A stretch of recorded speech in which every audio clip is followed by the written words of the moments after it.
ଭାରତୀୟ ସନାତନ ଧର୍ମ ପୁରାଣ ଏବଂ କର୍ମବାଦ ଅନୁସାରେ ପିତାମାତାଙ୍କ କର୍ମର ପ୍ରଭାବ ସନ୍ତାନ ଉପରେ ନିଶ୍ଚିତ ଭାବରେ ପଡ଼ିଥାଏ। ଏହା କୌଣସି ଅନ୍ଧବିଶ୍ୱାସ ନୁହେଁ, ବରଂ ଏହା ପଛରେ ଗଭୀର ଆଧ୍ୟାତ୍ମିକ ଏବଂ ବୈଜ୍ଞାନିକ କାରଣ ରହିଛି।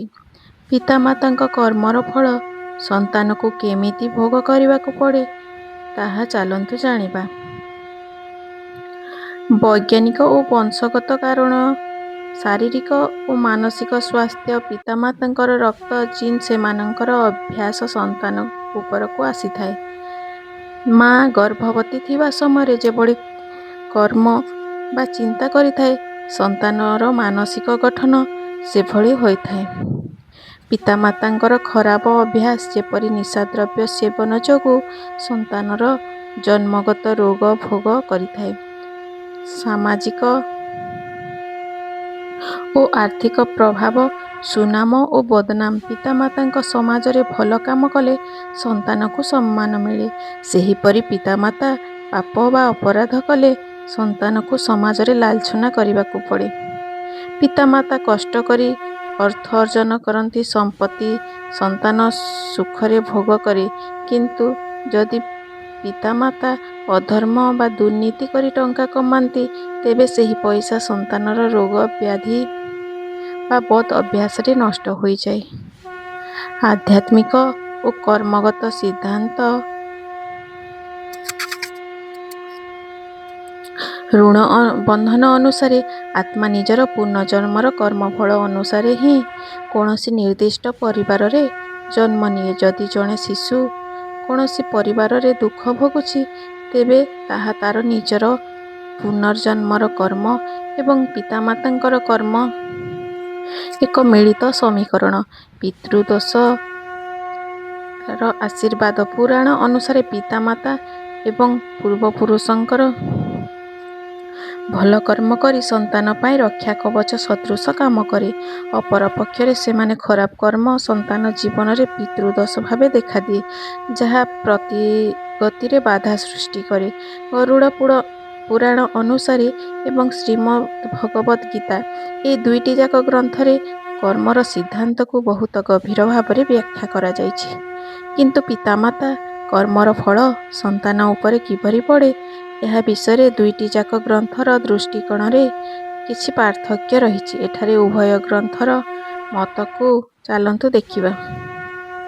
ଗରୁଡ଼ ପୁରାଣ ଅନୁସାରେ ମୁଖ୍ୟତଃ ମୃତ୍ୟୁ, ପରଲୋକ ବା ପିତୃଦୋଷ ଏବଂ ବଂଶଗତ ସମ୍ପର୍କ ଉପରେ ଆଧାରିତ ଏବଂ ଗ୍ରନ୍ଥ ଅନୁସାରେ ପିତାମାତା ଏବଂ ସନ୍ତାନଙ୍କ ମଧ୍ୟରେ ଏକ ଅଦୃଶ୍ୟ ଆଧ୍ୟାତ୍ମିକ ଓ ରକ୍ତର ବନ୍ଧନ ଥାଏ, ଯାହାଦ୍ୱାରା କର୍ମଫଳ ସଞ୍ଚାରିତ ହୋଇଥାଏ। ବଂଶଗତ କର୍ମର ପ୍ରଭାବ।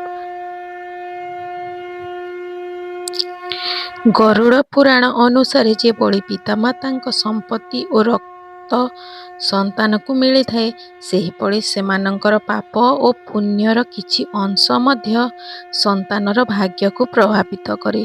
ଯଦି ପିତାମାତା ଅଧର୍ମ କରନ୍ତି, ତେବେ ତାର କୁପ୍ରଭାବ ବଂଶାନୁକ୍ରମିକ ଭାବେ ସନ୍ତାନମାନଙ୍କୁ ଭୋଗିବାକୁ ପଡ଼େ। ପିତୃଦୋଷ। ଯଦି ପୂର୍ବପୁରୁଷ ବା ପିତାମାତା ନିଜର ଜୀବନ କାଳ ମଧ୍ୟରେ କୌଣସି ବଡ଼ ପାପ କରନ୍ତି କିମ୍ବା ସେମାନଙ୍କର ମୃତ୍ୟୁ ପରେ ସନ୍ତାନମାନେ ଉଚିତ ଶ୍ରାଦ୍ଧ ଓ ପିଣ୍ଡଦାନ କରନ୍ତି ନାହିଁ, ତେବେ ସେହି ଦୋଷ ସନ୍ତାନର ଜୀବନରେ ପ୍ରତିଫଳିତ ହୁଏ।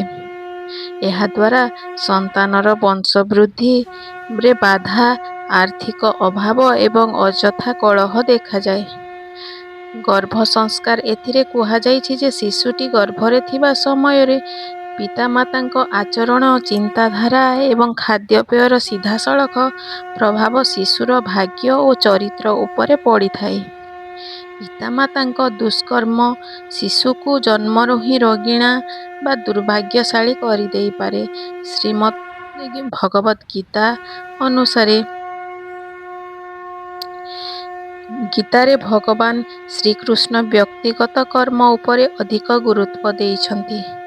ଗୀତା ଅନୁସାରେ ପ୍ରତ୍ୟେକ ମନୁଷ୍ୟ ଏକ ସ୍ୱତନ୍ତ୍ର ଆତ୍ମା ଏବଂ ସେ କେବଳ ନିଜର କର୍ମ ପାଇଁ ହିଁ ଦାୟୀ।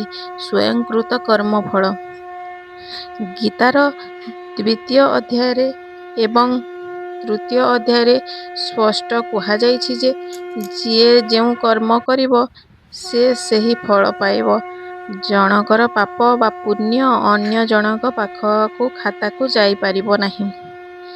ପିତାମାତାଙ୍କ ପାପ ପାଇଁ ସନ୍ତାନର ଆତ୍ମା କଦାପି ଦଣ୍ଡ ପାଇବ ନାହିଁ। ପିତାମାତାର ଚୟନର ରହସ୍ୟ ଗୀତାର 6ଠ ଅଧ୍ୟାୟରେ ଶ୍ଲୋକ 41-42 ମଧ୍ୟରେ ଶ୍ରୀକୃଷ୍ଣ କହିଛନ୍ତି ଯେ ଯେଉଁ ଆତ୍ମା ପୁନର୍ଜନ୍ମରେ ଯୋଗଭ୍ରଷ୍ଟ ହୋଇଯାଏ ବା କିଛି କର୍ମ ବାଜି ରହିଯାଏ ସେ ନିଜର କର୍ମର ସମୀକରଣ ଅନୁସାରେ କୌଣସି ପବିତ୍ର ଧନୀ କିମ୍ବା ଜ୍ଞାନୀ ପରିବାରରେ ଜନ୍ମ ନିଏ। ଅର୍ଥାତ୍ ସନ୍ତାନ ନିଜ ପୂର୍ବଜନ୍ମର ଭାଗ୍ୟ ନେଇ ସେହିଭଳି ପିତାମାତାଙ୍କ ପାଖକୁ ଆସିଥାଏ ଯେଉଁଠି ସେ ନିଜର କର୍ମଫଳ ଭୋଗ କରିପାରିବ। ପରିବେଶର ପ୍ରଭାବ ଗୀତା ଅନୁସାରେ ପିତାମାତାଙ୍କର କର୍ମ ସନ୍ତାନକୁ କେବଳ ଏକ ପରିବେଶ ପ୍ରଦାନ କରେ। ଯଦି ପିତାମାତା ଖରାପ କର୍ମ କରନ୍ତି ଜେଲ୍ ଯାଆନ୍ତି ତେବେ ସନ୍ତାନ ସମାଜରେ କଷ୍ଟ ପାଇବ।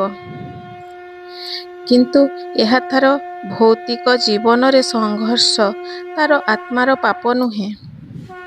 ଉଭୟ ଗ୍ରନ୍ଥର ସାରାଂଶ ଓ ସମନ୍ୱୟ ଯଦି ଆମେ ଏହି ଦୁଇଟିଯାକ ମତକୁ ମିଶାଇବା ତେବେ ଏକ ସୁନ୍ଦର ସମାଧାନ ମିଳିବ। ପ୍ରାରମ୍ଭିକ ଜୀବନ ଓ ଶରୀର ଜନ୍ମଠାରୁ ଆରମ୍ଭ କରି ଯୁବାବସ୍ଥା ପର୍ଯ୍ୟନ୍ତ ସନ୍ତାନ ନିଜ ପିତାମାତା ଆର୍ଥିକ ସାମାଜିକ ଏବଂ ଶାରୀରିକ ସ୍ଥିତି ଉପରେ ନିର୍ଭର କରେ। ଏହି ସମୟରେ ପିତାମାତାଙ୍କର ଭଲ ବା ଖରାପ କର୍ମର ଫଳ ସନ୍ତାନକୁ ପ୍ରଭାବିତ କରିଥାଏ। ଭବିଷ୍ୟତ ଓ ମୁକ୍ତି ସନ୍ତାନ ଯେତେବେଳେ ନିଜେ ବୁଦ୍ଧିମାନ ହୁଏ ଏବଂ ନିଜ କର୍ମ ନିଜେ କରିବା ଆରମ୍ଭ କରେ ସେତେବେଳେ ସେ ନିଜ କର୍ମ ସତ୍କର୍ମ ଦ୍ୱାରା ମାତାପିତାଙ୍କ ଖରାପ କର୍ମର ପ୍ରଭାବକୁ ସମ୍ପୂର୍ଣ୍ଣ ରୂପେ ବଦଳାଇ ଦେଇପାରେ। ତେଣୁ ପିତାମାତାଙ୍କର କର୍ମ ସନ୍ତାନ ପାଇଁ କେବଳ ଏକ ପରିସ୍ଥିତି ତିଆରି କରିପାରେ କିନ୍ତୁ ସନ୍ତାନର ଭାଗ୍ୟ ନିଜ ହାତରେ ଥାଏ। ତେଣୁ ବନ୍ଧୁଗଣ ବାପା ମାଙ୍କର ଭଲ କର୍ମ ଆମ ପାଇଁ ରକ୍ଷା କବଚ ସଦୃଶ। କିନ୍ତୁ ଗୀତାର ଶେଷର କଥା ହେଉଛି ଆପଣମାନଙ୍କର ଭାଗ୍ୟ ଆପଣଙ୍କ ହାତରେ। ଆଜିଠାରୁ ହିଁ ସତ୍କର୍ମ କରନ୍ତୁ ଯେମିତି ଆପଣଙ୍କ ପାଇଁ ଆପଣଙ୍କ ପିଲାମାନଙ୍କୁ କେବେ କଷ୍ଟ କରିବାକୁ ନ ପଡ଼େ। ସରଳ କଥାରେ ବାପା ମା ପରିସ୍ଥିତି ଦିଅନ୍ତି କିନ୍ତୁ ନିଜ କର୍ମ ହିଁ ନିଜ ଭାଗ୍ୟ ବଦଳାଇ ଦେଇଥାଏ। ଆପଣମାନଙ୍କର ଏହା ଉପରେ କ'ଣ ମତ? ଗରୁଡ଼ ପୁରାଣ ନା ଗୀତା କାହାର ବିଚାର ଆପଣମାନଙ୍କୁ ଅଧିକ ଭଲ ଲାଗିଲା କମେଣ୍ଟ ମାଧ୍ୟମରେ ନିଶ୍ଚୟ ଜଣାନ୍ତୁ। ଭିଡ଼ିଓଟି ଭଲ ଲାଗିଲେ ଲାଇକ୍ କରନ୍ତୁ ଏବଂ ଚ୍ୟାନେଲଟିକୁ ସବସ୍କ୍ରାଇବ୍ କରିବାକୁ ଭୁଲନ୍ତୁ ନାହିଁ। ଜୟ ଶ୍ରୀକୃଷ୍ଣ। ରାଧେ ରାଧେ।